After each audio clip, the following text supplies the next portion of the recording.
friends,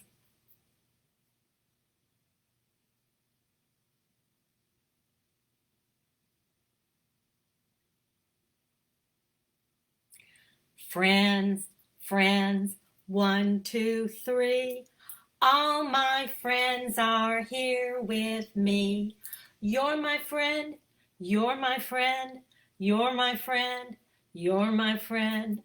Friends, friends, one, two, three. All my friends are here with me.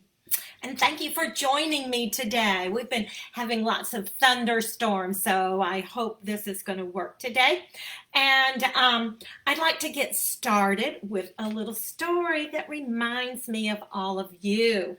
It's a story about a teacher and what happened one day. She went into her classroom and it had flooded over the night, and she didn't have anything to teach with but newspapers. So she got down the newspapers and she gave them out to the children, and they looked at the pictures and talked about what the pictures might mean, and they looked for letters in their name and for words that they could read. And after a while they got a little tired of that, and the teacher looked outside and it was raining, and she thought, you know what, if my children had rain hats, we could go out in the rain and have a science lesson.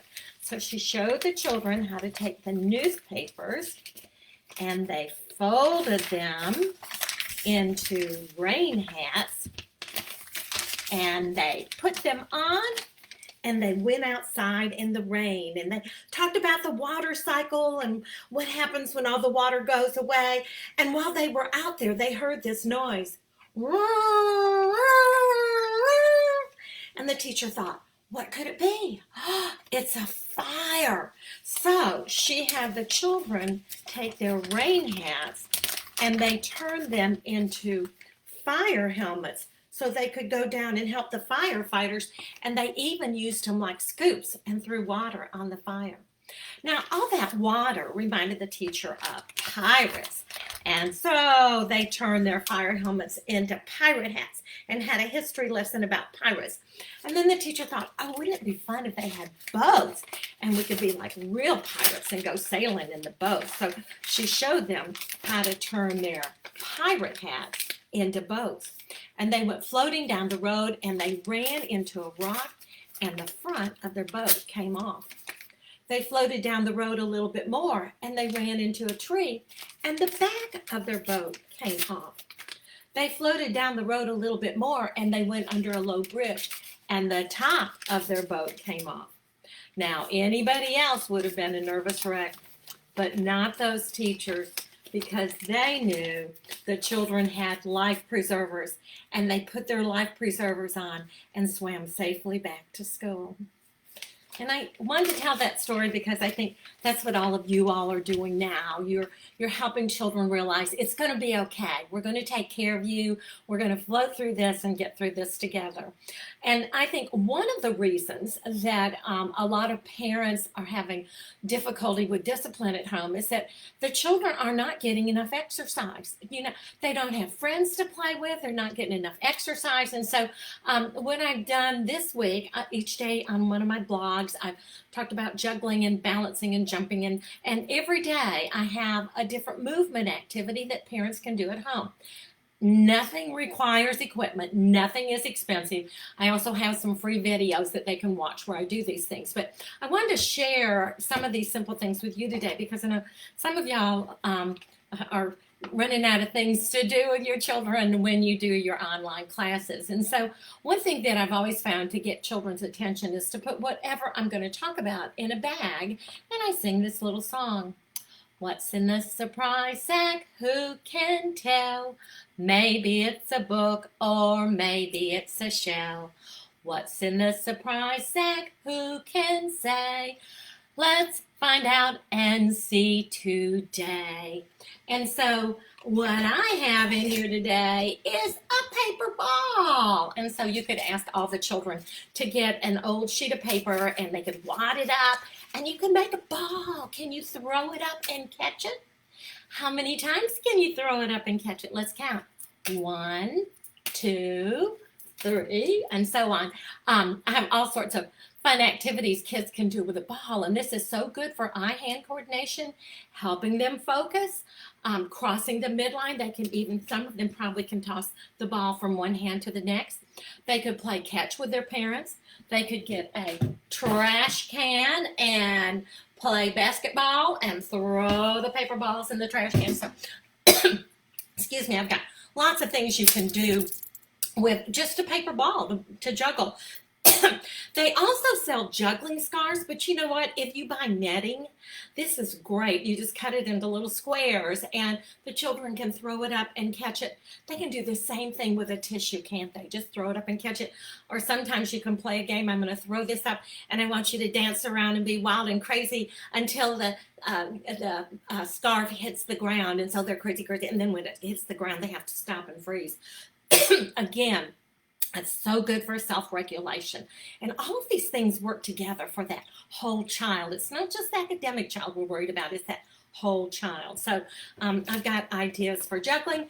Another day this week, I had ideas for balancing. And the experts say balancing is one of the best things you can do for the brain, to help children focus, to get rid of the fidgets, for the core. And so, you know, you can have them just start, can you balance on one foot? Can you balance on the other foot? Can you balance on one foot and raise the other leg? Can you balance on one foot and put your arms like a tree waving in the breeze? I mean, I've got all sorts of ideas, different ways that you can do balancing with children. And I think it's really important that parents do these things with their children. Look them in the eyes, turn off the screen, and just do these activities. It's good for the parents, it's good for the kids. And parents have to remember their children don't have playmates. You have to be the one to play with them and entertain them, and you're going to get more good out of it than you can ever imagine. Another thing I talked about this week, I talked about crossing the midline. And those of you who have seen me do this before, have the children put their hands together. This is what your brain looks like. And your brain has two parts, and we want those parts to work together. So cross your fingers. Yeah, that's what we want to do, hook up both sides of our brain. Now, if you draw a line down the middle of your body, that's your midline. And when you cross over that midline, it's like exercising your brain. And a fun thing to let the children do is to get a piece of painter's tape or masking tape and put it down the middle of their body, and all day long they can see, you know, every time they reach for something or if they tie their shoes, all the times during the day that they are crossing the midline. And I have lots of other activities that they can do where you just tap one hand to one knee and one hand to the other knee. You can do karate chops.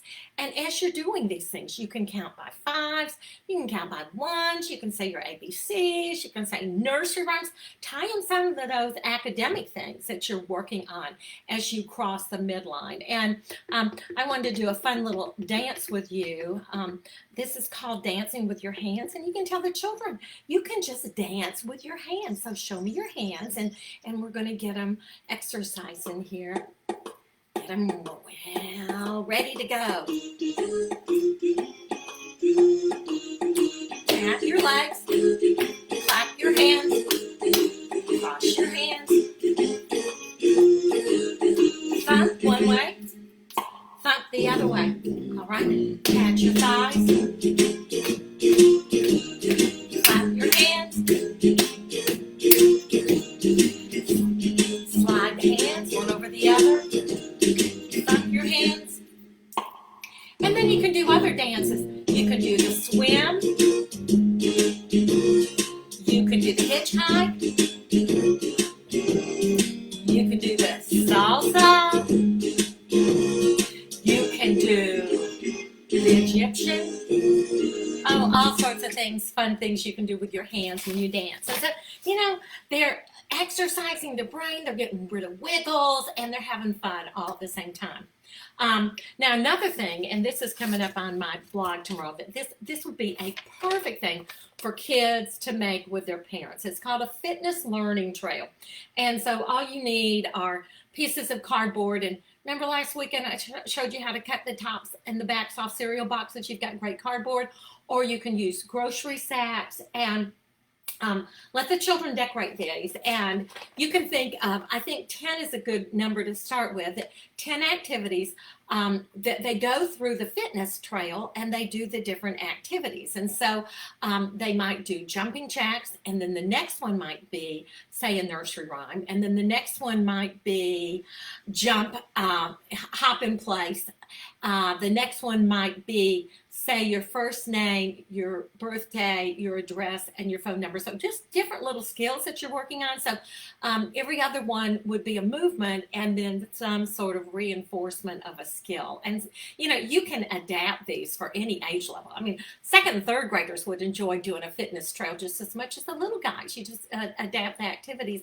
If you don't have a yard that you can get out in, you know what? You can do the same thing on paper plates. Easy peasy, no problem at all. One of the weights that I wanted to share with you, another way to recycle water bottles, and they can actually just use the water bottles like weights for working out.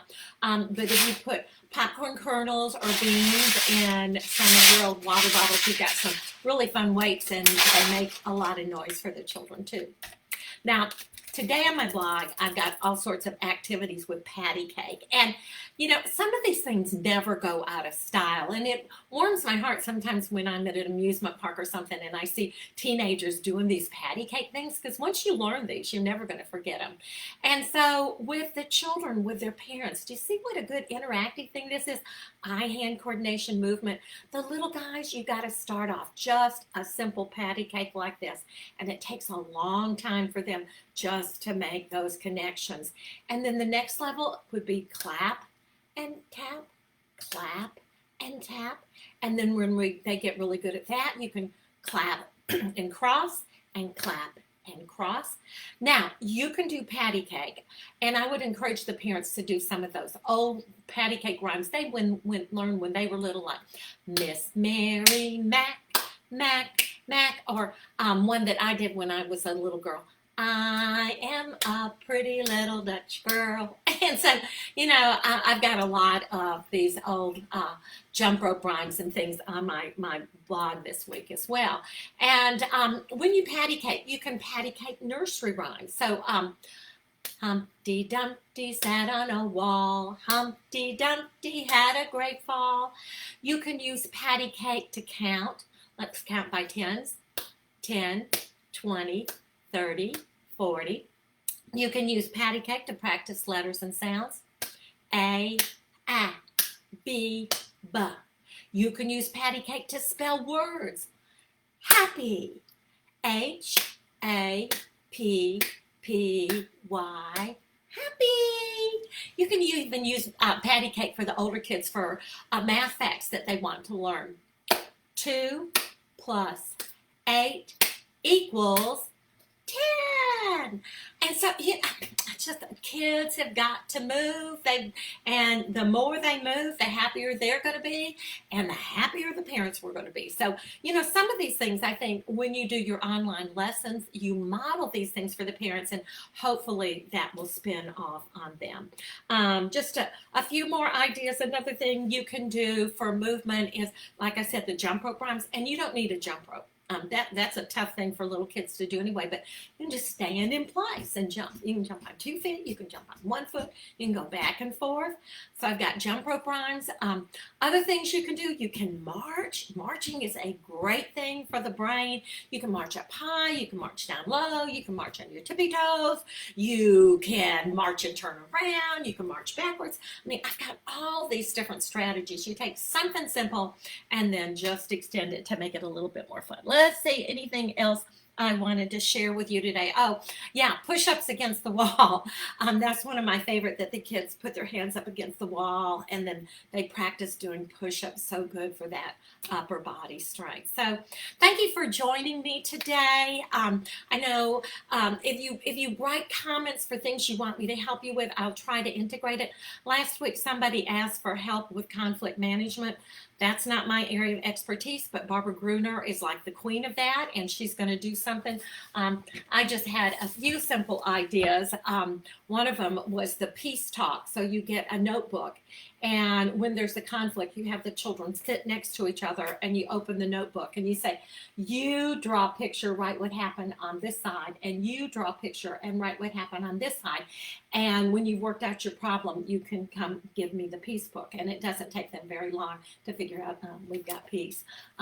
Another idea that I learned a long time ago was if you have these little people puppets, the children have puppets of themselves, that they can take their puppets and they can use their puppets to work out the problem. Something about getting it away from you helps you have a little bit more clarity. So I hope you've gotten some good ideas today. It is time to say goodbye to all my friends. It is time to say goodbye to all my friends. It is time to say goodbye. Give a smile and wink your eye. It is time to say goodbye to all my friends. And friends, subscribe on my YouTube channel and you'll get all of these. And every week on Saturday, I do a video with a song and a story that you can share with your children online. So take care. God bless. See you next Thursday.